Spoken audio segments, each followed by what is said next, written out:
We've made it at long last to objection handling. And the first thing we're going to do in this section is we're going to define terms. So, what's an actual objection? And then what is a stall or a smoke screen? These are important distinctions. And while we're defining them, I'm going to share some examples of each of those things that we define, the most common examples that you hear all the time. And then finally, we'll go into even more detail with true actual scripts, me handling each one of these different things that we define that you can listen to over and over and over again. Take for yourself, take forever. Even if you unsubscribe to the Father Eyes emails, that's okay. I still love you. But hopefully you do these and you see how good they are. And then you're like, I actually got to sign up for the incubator, or I got to sign up for the Speedrun Summit. So hopefully that's what you do. But either way, it's yours forever. And I'm literally forever. And I'm just going to talk you through how I handle each one word by word in a role-playing scenario. And you can take them and run with them on your own or with us. Okay? And let me stop also and give props to our very own Andy Strom. You can find him at Andrew Strom on Twitter, X. He's one of our coaches inside the incubator as well. If you're looking for a sales coach, I highly recommend Andy. If you want to go one-on-one, I hired him and he taught me everything. He taught me most of the 90% of the stuff in here. And when I hired him, I doubled my investment with him in like 10 days. After one call with him, he got me sorted out. So a lot of the stuff I cover in this is from him, in addition to stuff I've picked up from my own experience by now doing dozens and dozens and dozens of these calls over the years. Okay, so let's define terms.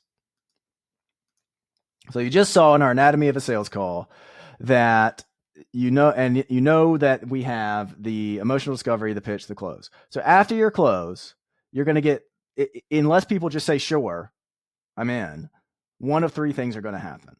And we're going to go through how to handle each one of those right now. So the three things that can happen once you make your pitch and once you say, what do you think, you want to get started, or you just say your price and you stop talking, here's what's going to happen. You'll either get a stall, which I'll tell you what that is in a minute. You'll get an objection, I'll also describe, or a smoke screen.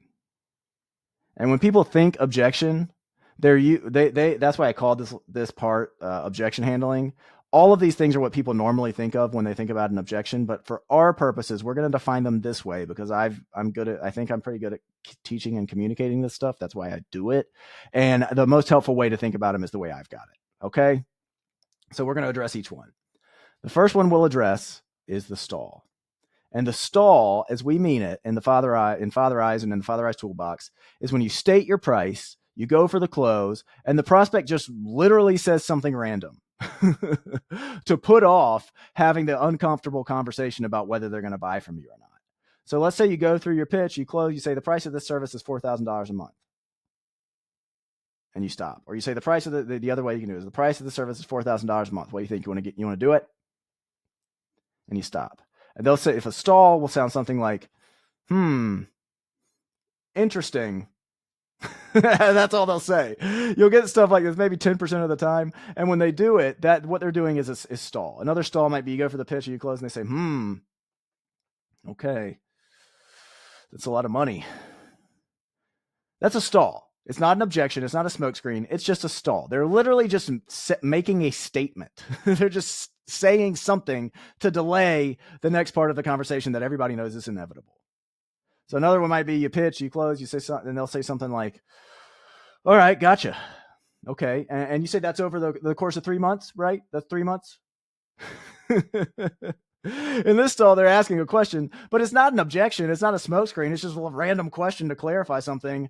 Or really what they're doing is to stall, to stall going through the internal agony of trying to decide if they should do this or not. So those are stalls. And once we get through defining terms, I'll give you examples of how to do these. They're actually the easiest ones to knock out of the way between stalls, objections, and smoke screens. And I'll tell you how I do it. But those are stalls. Okay. Next, actual true objections. Remember, everybody thinks all of these are objections. They're not. This is what an objection actually is. An objection is best defined as you give your pitch, you give your close, and they give you a real reason why they think in this current moment, at this current point in their life and point on the call, your solution won't work for them. That's what an objection is. A real reason why they think they're special and this isn't going to work for them. That's a true objection.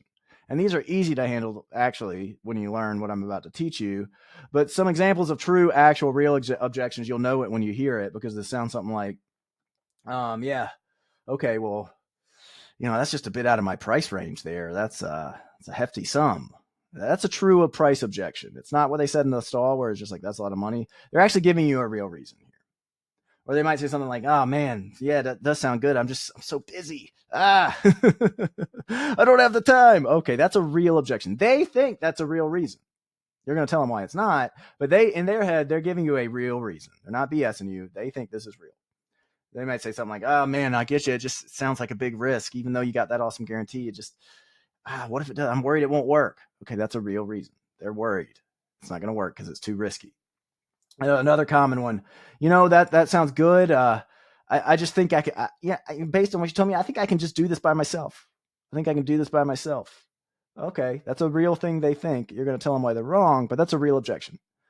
Another common one is, I think this is too advanced for me. I'm just too inexperienced. You're too far ahead. I love this one because they're trying to squirm out, but it's an objection. Okay, so they're like, you're too good for me. I don't need something as good as you. / I can't afford it, or I don't want to pay that much. But that's another classic objection. All right, so those are objections, and finally, smoke screens. These are the big daddies. This is, like I said, this is where the real battles are. The worst of the worst. The smoke screen. So you've made it all the way through the call. You've identified their pain. You connected it to a strong emotional reason why they want to make this change in their life or in their business or whatever it is. And then they hit you with one of these, this agonizing thing we call a smoke screen. And you know what they are. You've heard them before. You might have called them objections. That's wrong. They're not objections. They're smoke screens. And they're something like this. Oh, yeah, that sounds great. All right. Let me think about it and get back to you. Classic one. Let's say this is great. Thanks for the info. I'll think about it. I'll let you know. You've given me a lot to think about. Wow, man, you're so smart. You give me a ton to think about. Thank you. I'll be in touch. A classic one. This sounds great. I'm gonna run some numbers and get back to you. Classic smoke screen. Yeah, go run numbers. I bet you're going to run numbers, buddy. Let me run some numbers. My personal favorite. Oh man, thank you. Yes, thank you so much for explaining this with me. I'm going to chat it over with my wife, and I'll get right back to you. Let me get back to you. I'll chat it over with the wife. So these are classic examples of smoke screens. They're funny. A smoke screen is different from an objection because they're not giving you a real reason. An objection, remember, those are real reasons. At least they were real. These are BS. These are garbage. They're not giving you a real reason why they aren't. They're not willing to. They're not ready to. They don't think this will work for them, and they're not ready to buy. But they're also not saying no. They're just being squirmy. And 99% of the time, these types of answers they're smoke screens. We call them smoke screens because they're a smoke screen for what the actual issue is. They do have a real objection. They just aren't telling you. They're giving you crap. The real thing that's holding them back is buried down there somewhere, and they're hiding it with a smoke screen, with one of these garbage. So your job is to dig. Your job is to find the real thing. And with a few smart questions, we can bust past these smoke screens and get to that real reason why they're actually feeling uneasy. The real reasons they aren't ready to make a decision right now. And most of the time, we can get them to commit, assuming the program is actually a good fit for them. The smoke screen can be defeated. It will be defeated. Just keep watching. So that's what we're going to do next. We're going to go through exactly how to bust through all of these. Okay. Couple disclaimers before we dig in. I don't like scripts. I know this is technically kind of a script, but what I would consider this more is a framework. So that's what I've done in outlining in this toolbox for you. And once you follow the framework, you need to be adaptable to the unique words and the unique expressions and situation of your prospect. So don't be so rigid and robotic following these to the letter that I'm about to give you that you miss something important, or that you give them something that isn't relevant to what they've already told you. So just be smart and in the moment. The second disclaimer is all of these scripts, these frameworks that I'm about to give you, assume that you've done the rest of the call properly, that you followed the framework from the anatomy of a sales call, that you've effectively identified their emotional why for wanting to hire a coach in the first place, that you've pitched it the way I just told you how to, that you've illustrated your competence, tying it back to success stories that you've already helped with people in the past, all of that, that you've had your energy levels right, that your camera is clear, that your internet's not going out. Get all that stuff right, okay? And then you will be able to effectively combat stalls, objections, and smoke screens. Let's start with stalls. Starting with stalls, like I said, they're the easiest ones. So you've connected emotionally during this emotional discovery phase, you've pitched, you've gone for the close, and they use a stall, which remember is just a random statement. And a lot of salesmen actually do get stumped by these because they're so random, but the solve is easy. You just agree, you smile, and then you go for the close again. So here's what it sounds like. An example, you pitch, and they just chuckle and say, huh, yeah, that's interesting.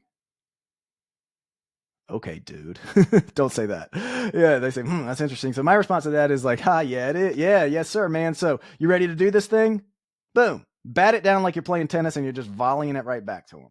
You're not even considering this ridiculous statement they just made. It's interesting. Okay. Are you ready to do it or not? That's what you do when you get a stall. You basically brush this thing aside and close them again and go for the close. And then they'll either stall again, in which you just do it again, or they'll move into an objection or a smokescreen, or they'll just say, all right, sure, yeah, let's do it. Or a firm no, which is also, I guess, I haven't talked about firm no's, but if you get a firm no, usually just let it go. If they're just like, nah, man, I'm not interested. This isn't for me. I don't want to do it. You can fight. You can use some of these tactics if you want. I usually just let it go and find somebody who's more interested and more excited. That's my way of doing it. All right. We're not under a quota here. You aren't in a boiler room. You're going to get fired and out on the street. This is your business. You do it how you want. All right. So you bat it down, you volley it back, and they'll either usually go into an objection or a smokescreen. So another example from earlier, they say, that's a lot of money. Again, this is not an objection. This is not a smokescreen. This is just a stall. They're just making a plain statement. So again, brush it aside with something simple. Yeah, it's an investment. It's an investment that has a huge, unbelievable return on your health, your family, your business, whatever it is that you're selling. And it has the added comfort, remember, of that satisfaction guarantee. So you agree with them that you don't agree with them that it's a lot of money, but you say, yeah, it's an investment, and you tie it back to this big return that they're going to get. And then you remind them of this incredible guarantee where they could take complete advantage of you and put you out on the street if they really wanted to. And then when you say that, you brush it aside, you brush aside their stall. You say, so what do you think? You ready to do it? Close. Just like that. An even simpler way to address a stall would be like, when they say, yeah, that's a lot of money, you would say something like, haha, it depends on your rapport with the person, but yeah, it is. If it was cheap, it wouldn't work. So you ready to do it? And just simple, brush it aside, close them. Another stall, classic one, is when they ask a clarifying question. Fair enough, okay? I guess fair enough, but really they're stalling. So, gotcha. Okay, and you said this was over 3 months, right? Remember, they're asking a question, you answer the question, but it's a quick answer. So this is over the course of 3 months, right? You say, yep, 3 months. Shouldn't take you more than 20 minutes a day, or whatever your offer is. So you want to lock it in? Let's do it. Boom. Brush it aside, close it again. So that's how you deal with stalls. Remember, like I said, they're the easiest. They make some random statement or ask some random question, and you just plow through them and remind them that it's decision time and get to the real stuff. And when you do this, like I said a moment ago, only a few things are going to happen. Either they're on board and they're like, yeah, let's do it. Or they're like, nah, screw you, I'm out. I really hate you. I never want to talk to you again. In which case, oh, sir, okay, have a great day. Have a great life. Or most likely, they're going to go into the next phase, which is an objection or a smokescreen. All right, so assuming that's what happens, here's how you deal with them. Ready? Start with objections. Actual real objections. Remember, these are when they give you a real reason that they think your program won't work for them, because they, of course, are special, unique, individual little snowflakes. They aren't like all your other prospects who you had success with.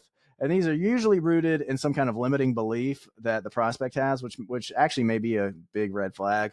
But you don't usually want prospects who are saddled with limiting beliefs, because this is obviously toxic, that will hold people back from being successful no matter what you do in life, but especially in a program.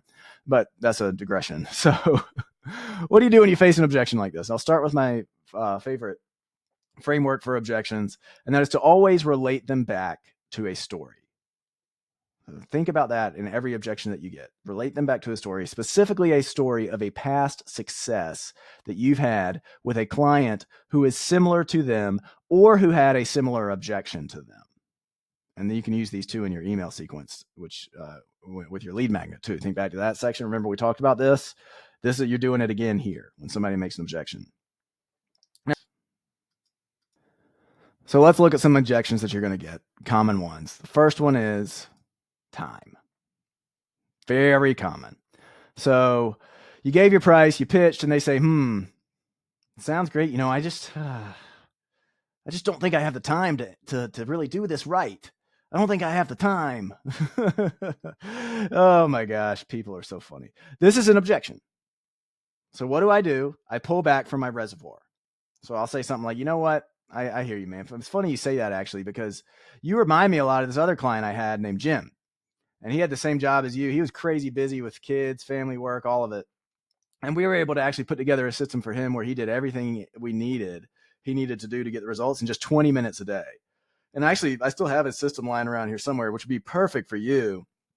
So given that, you can do it in only 20 minutes a day. You want to give this a shot and go ahead and we can get started. So you close them. So you've pulled a parallel story and you've shattered their excuse that they're so special.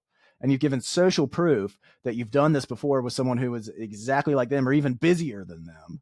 And you show them, we got this in 20 minutes a day, man. Everybody can do that. You spend 3 hours a day scrolling your phone. I got you, man. Let's do it. Let's get started. All right. So it's that parallel reservoir of success, parallel story. You pull that back out, you illustrate to them. They ain't as special as they think they are. Simple way to handle that one. Another one is price, very common one. So you close and they say, yeah, thanks for that, but it's just a lot of money. It's a bit out of my price range at the moment. So you get this one a lot. There are a ton of ways to handle this. You can search around online, but a couple of my favorites, I'll say something like, it is a lot of money. I can't dance around that, but let me ask you a question real quick. Based on what I've said so far, do you think it would work for you? And usually they'll say, yeah, I do think it would work. And this is an important question for later in the smokescreen section as well, by the way. So you say, great. That's what I like to hear. I agree. I think it'll work. So out of curiosity, what would you pay if instead of what we were talking about, I had a pill that if you took this pill tonight, you woke up with whatever dream outcome we talked about on the call, 20 pounds, extra 10K a month, happy marriage, whatever. What if you could take a pill and wake up tomorrow with that result? They'll say something like, oh man, I guess for that, I would pay a lot. Give me a number. I don't know, $100,000 to $20,000, whatever, if you could really do that. And then you say, yep, that's what everybody says. Again, more social proof. So it's essentially the same thing here that I'm doing. It's in 3 months. It's not overnight, but you have the outcome guaranteed, or you don't pay anything. You get all your money back if you don't like it. Plus I'll pay you. And the beauty of it is, instead of just taking a pill, you have no idea how it works. You're getting a full system that will make this outcome sustainable long-term. So given all that, you ready to give it a shot? Let's do it. That's one way to handle a price objection. Another one I like is when they say like, yeah, it's just a lot of money. It's more than I expected. I'll give them something like this. I'll say, yeah, it's a lot of money because it works. And here's how I think about it when people tell me it's more than they expected. It's just, in fact, I had the same conversation a couple weeks ago with a guy named Greg. Again, pulling up past stories again. And what I told Greg, this is what you're telling the prospect. You say, what I told Greg was, you're going to spend this money over the next few months on something anyway. The money's going to get spent. Would you rather spend it on a few meals out, a few drinks with friends, some clothes you'll wear because you keep getting bigger and you don't even like the fit of the clothes because you're not in good shape to begin with, assuming you've got a fitness offer? Or would you rather spend it on getting the big dream outcome that we've been talking about this whole time? And when I told Greg that, he was like, duh. Yeah, when you put it that way. And he signed up and he's doing great. So I got the same question for you. You're putting this to the prospect. I got the same question for you. Let's put this money to work in a way that actually means something to you long term. You ready to give it a shot? You want to do it? And you close them on that price objection. So that's a couple ways to face this price objection. But then, of course, they may really, really not have the money. That's always a possibility. That they literally, in their minds at least, think they cannot afford this. So they may say something like, well, look, dude, I appreciate all this, but I really can't afford it. I just don't have the money right now. So you have to make a decision. If you really think there's a lot of ethical debate on this. Personally, if I'm looking at a guy and I'm like, dude, this is this guy's last dollar and he has to feed his family tonight, I might just pull back. But if you think this guy's a great prospect, he's going to smash it, I'm not. He'll be okay. I know he can find the money. If you think it's like that and you're comfortable pushing forward, again, this is all about you. You're not in a boiler room. This is your business. You run it how you want. If you think if you think it's worth it, and you want to get this guy across the finish line, and he's telling you, I really don't have the money, here's what you say. So you say, tell me, Mr. Prospect, let's put the money aside for a second. Do you think that what we've talked about will work for you? And hopefully after you say that, they'll say, you know what? I do think it'll work. I can't get the money right now. And when they say that, you say, okay, great. And then in that case, since you think it'll work, and I know you need that, I know we talked about the big reason why you're doing this. I feel like in this situation that I have an obligation to help you figure out a way to do it. So at this point, you're shifting from sales guy, listener, the closer, into problem solving mode. You're putting yourself on the same side of the table as the prospect. So you've both come to the conclusion that this works, that this is going to work for them. So all that's logically left to do is figure out how they're going to pay for it, which is a fair place for you to be. It's a fair thing for you to do. So you say something like, some of our clients who are like you, who know this is a no-brainer for them. That's important language. They told you it's going to work. Where you're saying, it's a no-brainer. You already know that. But they need help figuring out the money side. One way that they sometimes do that is they break it up into multiple payments. So I could do that for you, which I do sometimes. I don't like to do it, but in rare cases, I can do it for guys like you. So I could take like 33% now and then 33% for each month going forward. Does that work? And the key here is to just make them believe, which is true, that you're on their team, and make some gives in what you're willing to accept to make them feel valued. You could even say, you know what, man, I hear you, but hearing you tell me it's going to work and hearing you tell me this reason why you need this, let's just do this. Put down 20% now, and we'll spread the rest out every couple of weeks until we're done. How's that sound? You want to do that? So be prepared to give them a give. Be prepared to break up the payments. If you're really early on and you just want to get some closes in the door, you could even offer a discount. I know people say never ever discount. It depends on where you are in your business. I had a guy in the incubator who had somebody ready to close. The guy said it was the money was too much, so he went back with a little bit of a discount, and the guy closed. It was his first client ever that he sold, so it was worth it to get him across the finish line. So you're going into problem-solving mode, and you're just really negotiating at that time, but you're negotiating on the same side of the table. Does that make sense? That's how I handle it when they're just like, truly, man, I don't have the money. I can't run a card for that much right now. Well, you decide, is this something that, is it worth it to get this guy? And there's all the reasons you think about. And then if it is, this is how you approach it. You get on the same side of the table. You let them know you're on the same side of the table. You go into that problem-solving mode. All right, another objection, especially you'll get this for fitness guys. I'm just worried that I have this nagging injury. I don't think, this sounds great. I just don't think it'll work for me because I have this old football injury, and that makes me unique and different and special in the snowflake. All right. So boom, again, you're hitting them with a story from your reservoir. I hear you, man. I hear you. It's funny you say that. What's the injury again? You said it was an old torn ACL, right?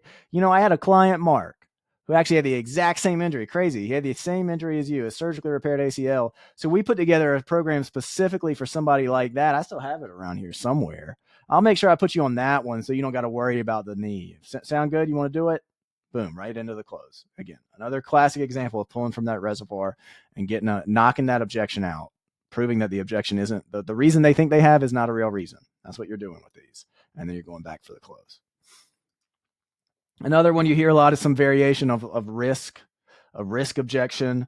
And this is similar to the financial objection, but I like this one for helping frame the actual risk for the prospect, which is, of course, if you're selling this service, the real risk is that they do nothing.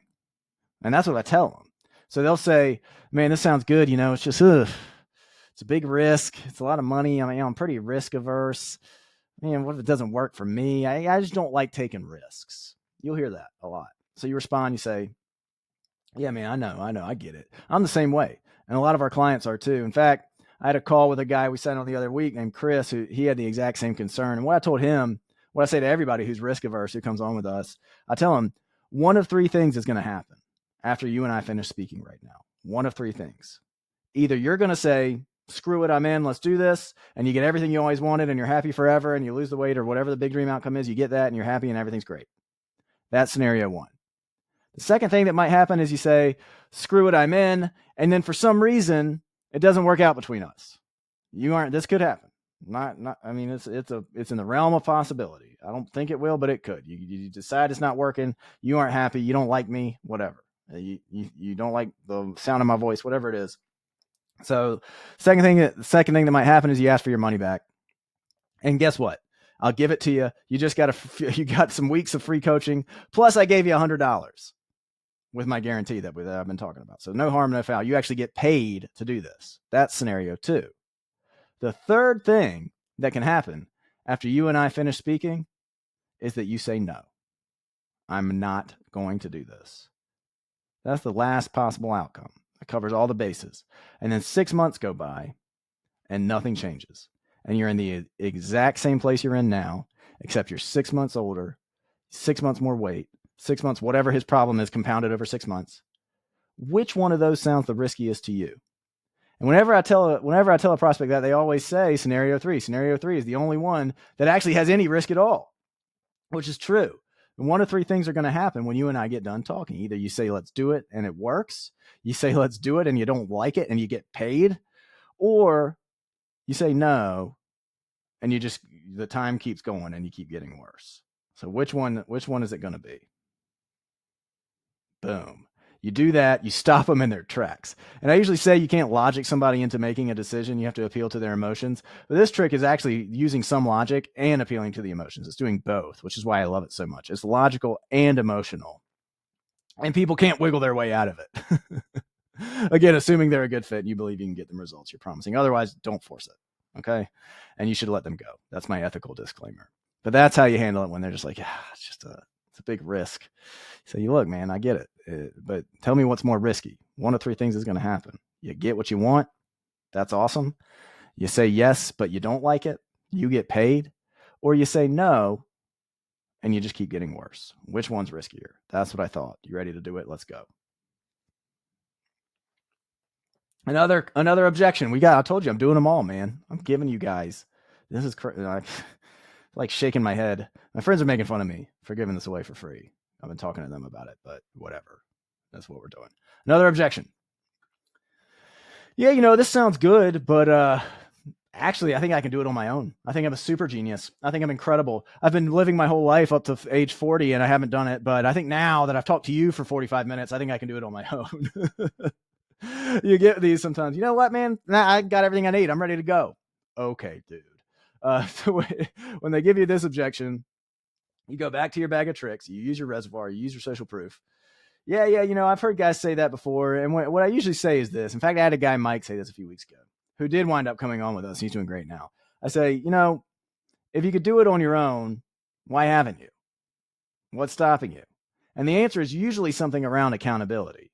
Now, you prospect, you're a smart guy. I can tell that just from talking to you. Intellectually, you know what to do. But you just told me you've wanted to change this thing about you, this big reason why this has been a problem for you for years, and you haven't done it. So clearly brains is not the only requirement for this. There's another ingredient that's missing, and that missing piece is what we give you. We give you that accountability. We give you that system that you don't have to think about. We give you that system that you can follow forever. Plus, we give you that satisfaction guarantee that makes it completely risk-free for you. So given all that, man, you ready to kick this pig and let's get it started. All right? That's how you handle it when they say, I'm a super genius. I can do this on my own. Well, gently, you bat it down and you get right back to that other close. Smooth. You like that? I think this is our last objection before we get into smoke screens. Another one. I'm just too new at this. I'm just too new. You're too advanced for me. I can't. I don't need you. I need somebody a little less advanced, okay, a little cheaper. That's what they really mean. It seems like I'd be going 0 to 60. That's too fast for me. This kind of stuff that they say. So again, pull from that reservoir.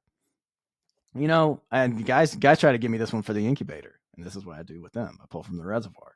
Actually, it's funny you say that. I work with beginners all the time. In fact, I had a guy, Barry, who he even said the same thing you just said. He said that 0 to 60 line you just said. It's funny. It's like you guys have a script. It's like you guys have a group chat together. But Barry wind up coming on and got started, and he's doing great. And what we did for him, for really new beginners, is we streamlined this program that's specifically for beginners. I have it around here somewhere. You look around the desk when you're on the Zoom. We'll use that program with you, and you're just going to crush it. You ready to do it? Boom, closed, and handle the objections. You'll notice that one theme through all these objections, I'm pulling from your reservoir. I'm pulling stories, parallel stories. And I'm putting the objection counter in the frame of reference of the other person in the story. So I'm not telling the guy that I'm talking about Barry, or I'm talking about Greg, I'm talking about Chris, whoever I've said, which takes the pressure off of the actual prospect, when really what you're doing is putting more pressure on him, but he doesn't feel it the same way. It's easier for him to hold this mirror up to Greg than it is to hold the mirror up to him. But the mirror's doing the same thing. The mirror's telling this guy his reason is not real. What he thinks makes him special doesn't make him special, but you're not putting him on the spot that way, because if you do, he'll react and he won't be in a place where it's easy for him to say yes. But if you use Greg, or you use Chris or Barry or whoever, it's much easier for him to see himself in that person without feeling like you're putting him on the spot. All right, there you go. And we've made it, everybody. Man, I know I said I was going to put this under 2 hours, but it's not even close to under 2 hours. I don't know how long it is, but it's long. But more free stuff for you. So there you go. Smoke screens. And remember, there are 3 things that are going to happen after you go for a close on a call. Well, 4, they just say yes. But the 3 things that aren't a yes are stalls, which we already went through, true objections, which we just went through, and then finally, smoke screens, which are what we're covering right now. Remember, these are fake. These are fake delays, fake reasons why the prospect can't commit to your program on the call right that moment. And when a prospect gives you one of these, it's usually coming from one of 2 places. Either they doubt you, they don't trust you enough, in which case you need to revisit the piece on how to on the anatomy of the sales call, because if you did that part right, then you would establish that emotional connection, because you discovered the real why and you guys connected over that. Or it's coming from a place of self-doubt. In other words, they don't trust themselves, or they're afraid of making a decision in the moment. So instead of making an actual decision to better their lives and hire you, they're going to be wishy-washy. They're afraid to commit in the moment, so they're going to punt to avoid committing to anything in that moment. And if you don't know how to handle these when people do them, because they do these more than anything else we covered, smoke screens are the most common. And if you don't know how to handle them, you'll let them punt, and you'll say, sure, man, let's talk later. And you're going to lose that sale almost every time. Because like I said just a minute ago, these are the most common things you're going to face. People do this all the time. It's human nature. People have massive self-doubt and limiting belief issues out there. So it's our job to help them overcome that so they can make the right decision for themselves. And here's how you do it. Here are the most common smoke screens you're going to hear. These 3 are going to cover 95% of what you're going to face. So there's the classic, oh yeah, thanks for all this. You've been great. This is so great. Thank you. Let me think about it. Okay. If you've ever sold anything, you've heard a variation of this one. We have another classic. You know what? This sounds great. I need a little bit more information. I like to be analytical. I like to really have a lot of data. So do you have anything in writing you can send over? I need to look it over. I need to run some numbers, yada, yada, yada, yada, yada. I'm a data guy. Yeah, we'll talk about that one. And then finally, my personal favorite is they'll be like, you know what? This sounds good. Let me just chat it over with the wife. And I'll get back to you. Again, if you've ever sold anything, you've heard this one. It's so common. And most of the time, it's just another delay tactic to avoid making that decision. And if you don't handle it properly, if you just say, okay, sure, man, sounds good. Let me know what she says. Bye. Then you've lost him. He's not going to go talk to his wife, or he might talk to his wife. And the more he thinks about it, he's like, yeah, he'll come up with an objection from the last piece. Like, you know what? I could do this on my own. You know what? I don't have time for this. You know what? That's too expensive. They'll come up with the objection after they leave the call. And that's a problem, But what you're about to see is that if you handle smoke screens in the moment, then you're going to uncover that objection, because what these are, they're covering up some objection. You're going to uncover that objection on the call, and then you're going to be able to defeat it. All right. A couple mindset things, here we go, that are helpful for you when you're dealing with smoke screens. First, always lead from a place of empathy. Regardless of how they word their smoke screen, they are struggling. They have this big problem. You've told them that you can help them, but it's a bigger commitment than they thought. And so they're scared to commit. So your job is not to make them feel stupid or to argue with them or to prove that you're right. Your job is to prove to them that you understand, and to prove to them that your solution is the right one and that they should come on board with you so they can go ahead and get started on this thing that's been bothering them for so long, to finally do something about it. So along the same lines, the second thing, be gentle.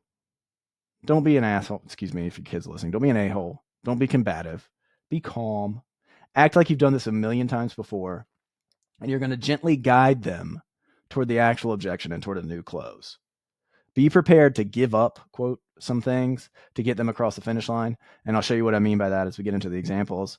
But without further ado, let's dig in. Starting with, let me think about it. Let me think. I know I say these sarcastically on the phone, or on this course, but I'm not sarcastic when I'm dealing with these people. That's actually very important. I'm leading with empathy.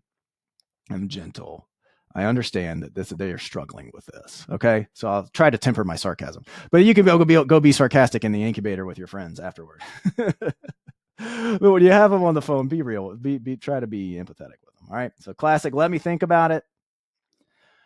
Prospect says, I'm just not a snap decision guy. I need to think about it. Yada yada yada. I know I said I wouldn't be sarcastic. Sorry. So there are 3 ways that I'm going to teach you how to get past this when you're on the phone with a prospect that says some variation of this. I need to think about it. What I call the first one is what I call the 1 to 10 close. Shout out to Andy for that one. He taught me that one. The second one is called the how long close. And the third one I call the nice guy close. All right. So we'll take each of these in turn. This is if they give you the smoke screen, I need to think about it. First, the 1 to 10 close. So how this works, like I said, I got this one from Andy. So the prospect says something like, this is great. Thanks for all this information after you've given them the price. Let me think about it and I'll get back to you. So here's how you handle that with this 1 to 10 close. You say, no doubt, man. Absolutely. I get it. It's a big decision. If we're going with this fitness example again, you'd say, this is not a 12-day cleanse. This is a big decision. This is not a Planet Fitness membership. What we're talking about here today is going to change the rest of your life. So I don't think you should take it lightly. It's not a lighthearted decision. It's a big deal. Let me ask you this, though. On a scale of 1 to 10, where 1 is you're just being nice to me just to get me off the phone and you actually hate this program, you don't think it's going to work, and you're going to block me as soon as we get off the call, to 10 being, this is everything I ever dreamed of. I'm going to go dig for gold in the backyard to pay for this thing if that's what I have to do. Where are you at on that scale right now? Help me understand. So that's how you frame it to the prospect when they tell you they just need to think about it. And they'll usually say something like, I'm like a 7 or an 8. It's funny. You do enough of these, 90% of people will say 7 or 8. It's just funny, a funny human thing. So then you say, okay, great, perfect. So we're close. 7 or 8 out of 10, that's pretty good. So let me ask you another question. What's it going to take to get you to that 10? So what you're doing here is you set up the prospect to give you a real reason. There's a gap between the 7 and the 10, and that's what you're asking them for. And that's going to be an actual objection. Instead of the BS they were handing you about needing to think about it, this is where they'll come with one of those objections we just talked about. Well, I could be a 10. It's just I'm so busy, and I don't know if I have the time to really commit to this right. Or the price is a little high, that's what gets me from a 7 to a 10 is like, it's just more than I thought. And then you got them. Then you have a real objection. And I just told you how to deal with objections. So you go back to that and you bat it down. Yeah, you're busy. I get it. It's funny. I just had a call like this with a guy, Greg, who started with us, and he's crushing it, by the way. He was as busy as you. We got him doing this in 30 minutes a day, getting our speed, our expedited program that I got lying around here somewhere. Plus, I gave him that guarantee that I'm giving you, absolutely zero risk to you in the first place. So given all that, you want to get it started. So you've turned their smoke screen into an objection by asking a smart question. Remember, you can't work with a smokescreen because it's not real, but there is something under the smokescreen that's an objection. And you'll see that this is a pattern that's going to keep happening with these smokescreen overcomes. So that's one way is to get over the let me think about it smokescreen, the 1 to 10. It's just a way to force them to give you the real thing. Next one, how long? The how long close. If they say, I just need to think about it. I'm not a snap judgment guy. I don't make quick decisions, yada, yada. So they said something like that. Under the how long close, you'll say, again, yeah, I get it. I actually took you for a really thoughtful guy. I knew that when we were talking. You're not going to rush into things. Let me ask you this, though. How long have you been struggling with XYZ issue? Whatever the issue is that you uncovered, whatever the big pain is that you've uncovered. How long have you been dealing with that? How long have you been thinking about it? And they'll usually say something like, honestly, dude, it's been months. Or I've had people say I've been dealing with this for years. And either way, whatever they say, you're good, because then you got them. You say, I got it. Yep. That's how most people are who really, really crush it once they get going on our program. And when you think about it, you've already made the decision. Because like you just told me, you've been wanting to do this for 9 months or 6 years. So there's really nothing snap about this decision. You say you need to think about it, you don't make snap decisions. Wait, this isn't a snap decision. You've been wrestling with this for a while. Is that fair? So you ask, is that fair? And that's an important question, because fair is a power word. It reframes their reality. It subconsciously shifts their thinking and gets them on your side. You're working together now to find a fair solution. And everybody ultimately at the end of the day wants things to be fair. So you get them thinking that way, and that's powerful. So they'll say something like, yeah, I mean, I guess, I suppose that's a fair way to look at it. And then you come at them with, yeah, I think so. Sounds fair to me. And is it also fair to say that eventually you are finally going to get fed up enough to do something about this problem, whether it's today or it's 6 months from now, right? Like, you're not going to just die with this issue. You're not going to live with this issue forever, right? And then they'll say, yeah, that's fair too.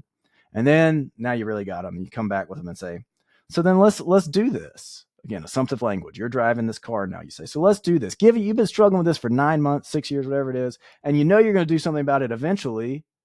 Why would you wait for another 6 months while the problem's just getting worse the whole time? Let's give it a shot right now. I can't. This is fate that's brought us together. You've been dealing with this for 6 years. You're not going to live with it. You're not going to die with it. This is us talking right now. We are going to do this together. Are you ready? Let's do it. Boom. You closed them. You see how that works? All right. Our last way to handle this, I need to think about it. Close is what I call the nice guy close. And so they give you I just need to think about it. We've heard it all before. I need to think about it. And you say, yeah, man, I totally get it. No problem. No worries. First, let me ask you something. A lot of times when people say, I need to think about it, what they're really doing is they're trying to find a nice way of just saying no. They're trying to be polite when what they really want to do is just get off the phone and run away and hide. That's not what you're doing, though, right? That's not what's happening here, right? Put them on the spot a little bit. That's fair. You've been talking with this guy for an hour. You can be a little bit rough with them. That's not what's happening here, right? So you hit them with that, and 99 times out of 100, they're going to say, oh, no, man, that's not me. I don't do that. That's not me. I'm a straight shooter. I tell it like it is, because people don't want to be a-holes, and they definitely don't want to admit that they are, if they are being an a-hole, which is great, because now you've got them right where you want them.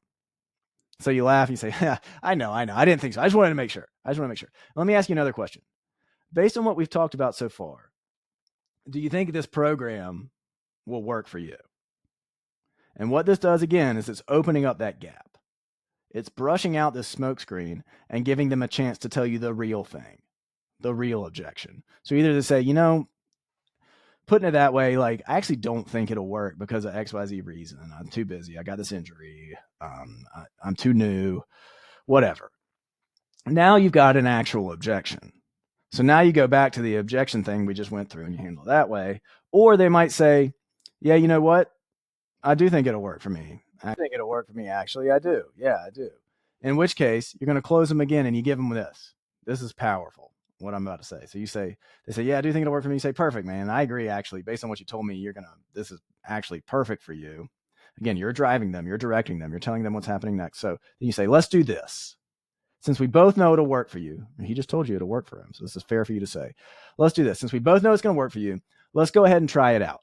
And remember, you've got that guarantee, which says if you ever decide while we're working together that this ain't right, that you don't love this, I'll give you your money back plus $100 just for taking up your time. So you could take massive advantage of me for 4 months of free coaching, a free time, free life. You could even get the full results. Take massive advantage of me and get this all for free. But since we both know it'll work for you, let's go ahead and get it locked in so that we can go ahead and schedule your onboarding call to get you started as soon as possible. So what I'm going to do right now is I'm going to send you that form, the sign up form, and then we'll get cranking. And like I said, if you decide for some reason that you hate it, no worries. I'll give you the money back the second you ask. The only person taking a risk here is me. Sound good? You ready? Boom. That's a hard close. I know that's a hard close, but it works and it's in your arsenal now. So there you go. You've gotten them to admit that this thing will actually work for them. You've gotten to admit that they're interested and that they're not just trying to get off the phone. They're not just trying to be a nice guy. And then you've reframed it as, well, let's just try it out. You can think about it while we're working together. That's the beauty of the guarantee. And of course, we know that most people won't ever ask for a refund, especially if they're loving it and you're delivering the experience that I know you will be. All right. So that's a bunch of ways to get past the smoke screen of let me think about it. You should be able to beat that one every single time now. You're welcome. Now let's get into my favorite smoke screen and probably the most common one that you'll get, especially if you're dealing with like consumer level coaching sales type things. Let me talk to my wife.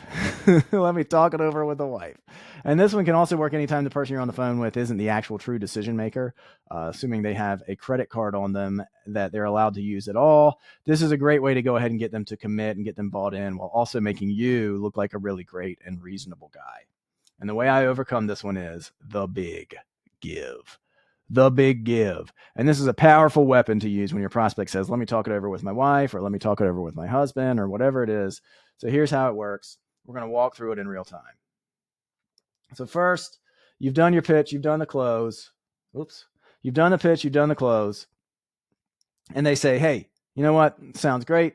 Well, let me talk it over with the old ball and chain. Ha ha ha. You're going to say, man, I get it. Absolutely. It's a big decision. This isn't a 12-day cleanse, whatever. This is going to change the rest of your life. You should absolutely be on the same page with your spouse about this because this program is simple. Because while this program is simple and easy to follow, it's still a commitment. And if you want to be successful, you need to be bought in. So let me just ask you a couple questions first. And this one's not in the slides, but I always ask to make sure the prospect I'm dealing with is on the level. I'll give them again. I'll say, do you think it'll work for you? And they'll say yes. But then these are the ones I got on the slide. I'll say most of the time, they'll say, yeah, I think it'll work. Then I say, okay, great. Me too. I don't think it'll work. I know it'll work. Ha ha ha. Next question. Does your wife know that this is bothering you? Does she know it's a problem? Do they know it's bothering you? And 99% of the time, they're going to be like, yeah, they know. It's at the top of my mind 24/7. I can't stop blabbing about it, which means I talk to her all the time about it. Come to think of it, I don't think I've ever heard anyone say that their spouse doesn't know what problem they're dealing with is bothering them. So that's the first question. And you say, great, that's good. And assuming your wife wants you to get rid of this problem, right? Does your wife want you to fix it? You're basically asking them, does your wife want you to be happy here? And again, 99% of the time, they're going to be like, yeah, duh, of course she does. She's so tired of hearing about it. She wants me to fix it. And so this is where you go in for your close. You say, okay, great. Glad to hear that. I'd be worried about you guys if she didn't. Or be funny, charming, whatever. Then you say, so great. So she knows it's a problem. She knows you want to fix it. Let's do this. Since you know this is going to work for you, because he just told you that, it's going to get rid of X, Y, Z problem. Let's go ahead and reserve your spot. All you have to do is just put down the 10% deposit while we're on the phone. And here's the best part. After you do that, you and me are going to find a time where the three of us, you, me, and your wife, will get on a call together, hopefully tonight or as soon as possible, just like this one. And I'm going to answer every single question your wife has as long as it takes. And if at the end of that call, you both aren't in lockstep that this is the right thing and that I'm the right guy to get you this big result that you want, I'm going to refund your deposit that you're paying now plus $100. You could take massive advantage of me. You could make money on this call by the end of the night. If you were that type of guy, I'm the only one taking a risk here. So that said, I'll go ahead and send over the deposit form now, and we can schedule that next call. Does that sound fair? Boom. And I love overcoming this type of smoke screen because you've actually done a couple of really important things. First, you're getting them to make a micro commitment in a really, really risk-free way. They're paying you a little bit of money, so they're mentally already going to be a little bit invested. They're scheduling another call, so they're invested again there. And when somebody's invested in that way, psychologically, it's human nature, our sunk cost fallacy bias, we're way less likely to back out as a species once we've dipped our toe in this way. So that's the first thing you've done. The second thing you've done is you've reshaped their perception of risk, which we've talked about a few times in this course. But you're proving to them that you're the one who's taking a risk. They can take advantage of you if they really wanted to. Whatever, who cares? Because even if they are the type of person who would do that, and those people are exceedingly rare, by the way, way more rare than you think, you're going to sell so many more people doing it this way than you would without this trick. So the math more than makes up for any loss that you're going to experience. The last thing that you're doing here with an overcome like this, that's important, is you're using this power word fair. And we've talked about this before, but you're laying out an objectively fair scenario for them. It's really not fair for you, but that's beside the point. You're laying out an objectively fair path forward, and you're asking them if they agree, if that's fair. And of course they'll say, yeah, it sounds fair. Sure, sounds fair, I guess. And once someone has agreed that something is fair, we have a bias around fairness that kicks in. It's a psychological phenomenon. It's called equity theory, and it plays to our human desire for things to be fair. We want equal treatment at the end of the day, and they've admitted that something's fair. So they're going to walk over hot coals to keep it that way, the vast majority of people, the vast majority of the time. So that's it. That's how I like to overcome this. Let me talk to my wife smokescreen. The big give. Powerful stuff here. I can't believe I'm giving this. I'll stop saying that. This is yours to keep forever. It's my gift to you. This is my big give to you. When somebody says you need to talk to your wife, say, totally get it. It's a big decision. I wouldn't want to work with you if you guys weren't in lockstep on this. Here's what we can do. Go ahead and just put down 10% now. We'll schedule a time for the three of us to talk as soon as possible, hopefully tonight. And your wife can ask me literally every question she wants. Every question she wants. I'll stay on the phone for 3 hours if I have to answering questions. And if at the end of that call, she isn't 100% in lockstep with you, that this is what you need to get rid of this big problem that you've already said she knows about, that you already said she wants you to solve, that you already said would work for you. Don't say those last parts, but that's what he's thinking. If she's not 100% in lockstep with you on that, then at the end of that call, I'll give you this deposit right back plus $100 for the time. Ready to do it? Let's rock. Boom. They're going to fall like dominoes. All right. We got another one. If you can believe it or not, I am tired, guys. This has been a lot, but I'm sweating. I'm worked myself up into a sweat. All right. So there's another one, another classic smoke screen, and people say, okay, yeah, sounds good. Can you send me more info? And I'll get back to you. Just send me more info. I need to do some more research. Let me get back to you. So how you overcome this one is what I call the I'm your man close. The I'm your man close. And this one is, again, really simple. You're just going to empathetically agree with them and reassure them that you're the guy that has all the answers, and you're sitting right in front of them. So why do they need more info? Why do they need to do more research? Nobody knows more about this than you. This is literally your business. This is literally what you do. You're right here. You don't need more info. You need me, and you got me right here. So you've pitched, you've closed, and they say, okay, great, thank you. Let me just get some more information. I need some more information, and I'll get back to you. Great. They're right where you want them. So when they say this, you say, absolutely, man, I'm with you. This is a big decision. It's not a 10-day cleanse, a 12-day cleanse. I keep putting that example in there. This is going to change the rest of your life. So I want you to be fully informed. Here's what you ask me to say. So tell me, what is it exactly that you're looking for? Boom. Hit them with that. And most of the time when you say that, they're going to be dumbstruck because they don't actually know. They're just stalling. They're smoke screening. Excuse me. They're not stalling. They're smoke screening. More information. You point blank ask them, what information are you looking for?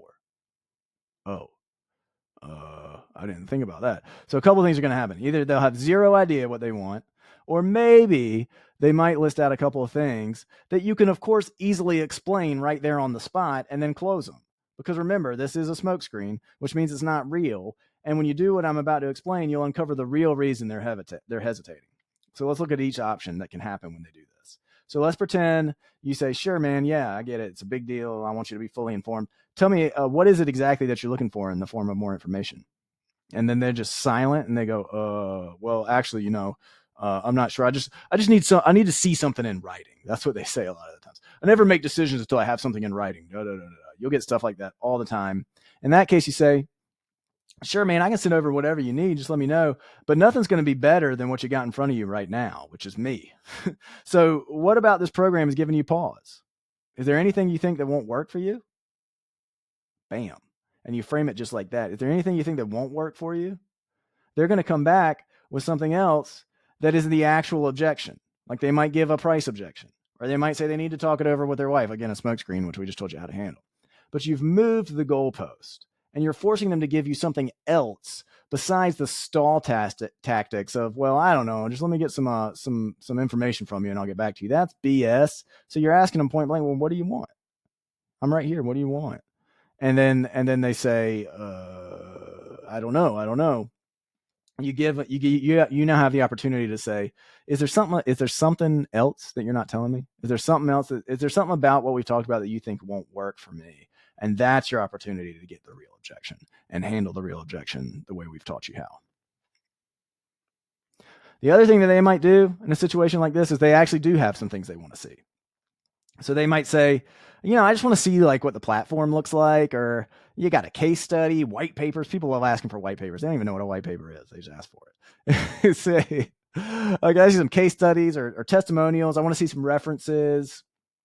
In which case, most of the time, you should have this stuff ready to go on like a website or something where you can just simply say, yeah, no problem, man. Let me share your screen right now. And I'll show you my testimonials, my case study, whatever. Let's walk through it right now. You got them. We're on the phone. Let's do it right now. And then at that point, you go back to the close. And you do that by saying, you go through whatever they asked to see, you show it to them right there that second. You say, so based on what we talked about and what I just shown you, you think this is going to work for you? Yeah, I do think it's going to work. Okay, great, man. I'm going to go ahead and send over that payment form. We can schedule that onboarding call right now. Let's do it. Boom. And that is, wow. I don't know how long this was, everyone, but that's the last smoke screen. That is the end of the Fatherize Toolbox. Thank you for listening. I said I would keep it under 2 hours. I didn't even get close to that. But like I said a minute ago, just more free stuff for you. So thank you for going through this with me. I'm gonna end by reiterating the hopes that I laid out at the very beginning of this free course. First, I hope you use it. I hope you get results from it. I hope you love it. And most importantly for you and for me, I hope that it inspires you to check out our Fatherize Incubator, where we are doing this stuff all day long with other guys who are starting and building their businesses, closing clients worth thousands of dollars every day and getting better together. You will get there faster in the incubator than you would on your own. There is absolutely zero doubt about that. And if you want to get there even faster than that, keep an eye on your email for one of our speed run summits, where I literally do everything in this course with you over the course of a handful of days. And you leave with a full and functioning offer in business ready to start selling. Think about if a week from now, you could go from I have nothing to I'm ready to add thousands of dollars per month to your family's income through a business like this. That's what we're doing in the speed runs. It's truly that fast. So I hope to see you in the incubator or in one of our speed run summits. And that's enough out of me. You're probably sick of my voice. You're not sick of my voice right now. I'm captivating. That's enough from me. Thank you for listening. It has been my sincere pleasure. Until next time, we will talk soon.